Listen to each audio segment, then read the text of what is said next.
There were 5 events in wrestling today. In the men's 97 kilogram class, Arjun Gill of Canada fought New Zealand's Sam Belkin for a place in the gold medal match.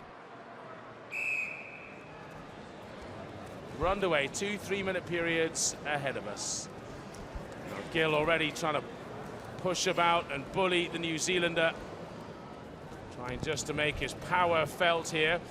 Well, one thing has to be said about the New Zealander, having had that walkover, he hasn't wasted any energy. No, he's straight into the semi-final of the Commonwealth Games without having had a fight. But he's up against a superb Canadian here. We saw him in the last round. He was absolutely superb.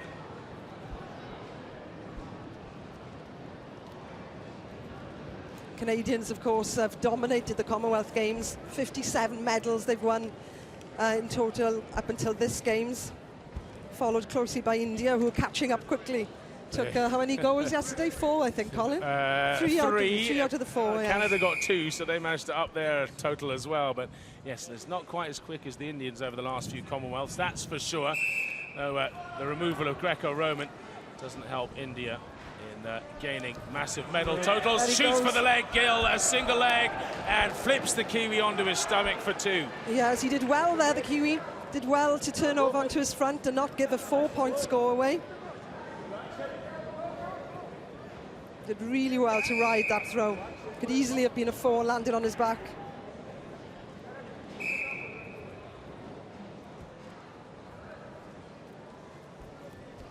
Oh, originally born in England, the New Zealander moved out to the Southern Hemisphere when he was a teenager.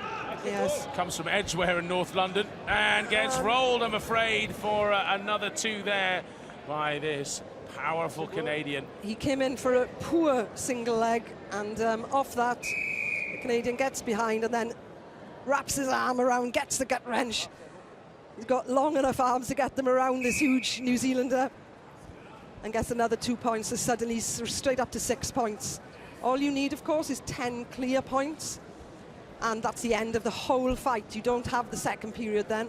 The whole bout is over.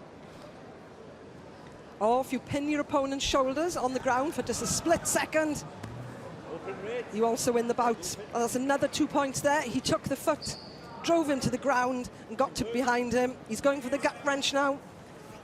If he turns him over, that's another 2 points. Wow, did he go past the 90 degrees? I think he did. Keelan, our referee, I think just held up 2 fingers, so he was happy he'd gone past the 90. That was a slightly controversial one. The Canadian judges, or coaches even. Canadian, I say. New Zealand wearing red is confusing sometimes. I'm complaining, he's onto his back. And that is a 4-point drive there by Gill of Canada to finish this by technical superiority.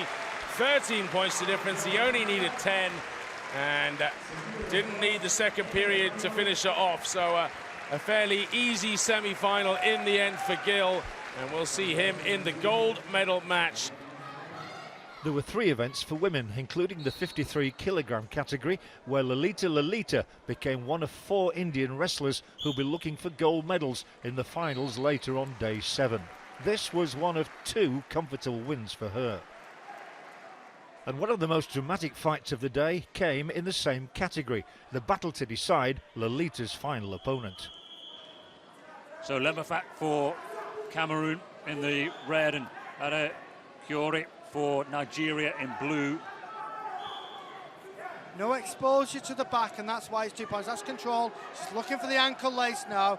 What she's going to do is roll over and again.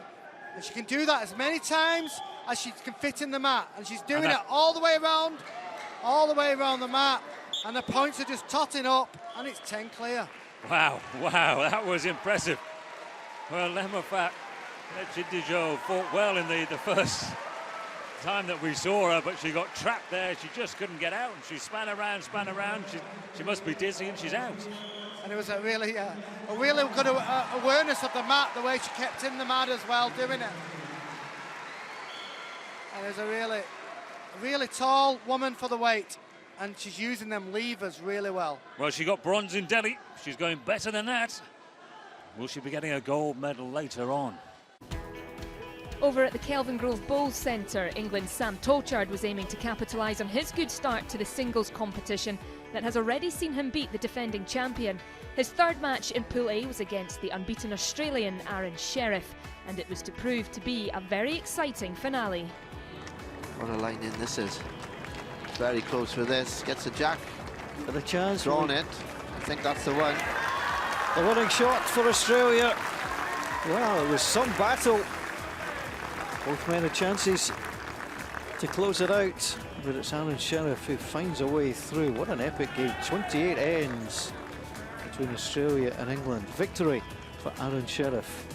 And Aaron Sheriff will progress to the knockout stages.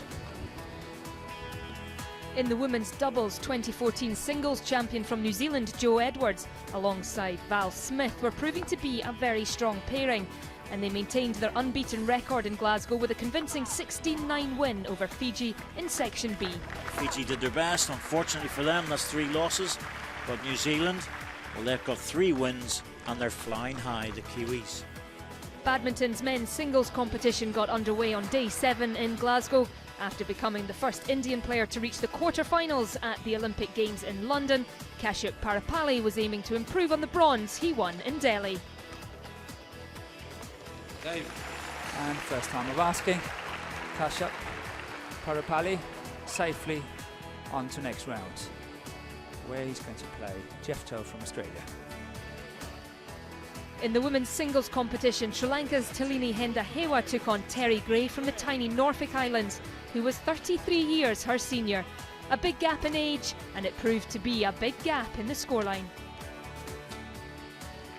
Drop shot to finish from Hendahewa, and that was a comprehensive victory. 21-3, 21-1, took just over 15 minutes. The start of the table tennis doubles competition threw up some interesting ties. Ghana and Trinidad and Tobago found themselves well matched.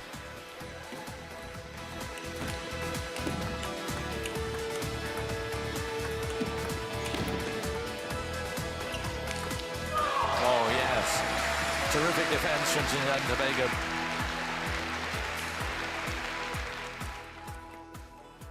In the battle from down under between Australia and New Zealand, it was a much more one-sided affair. First 2 games were tight, but the final one was very one-sided.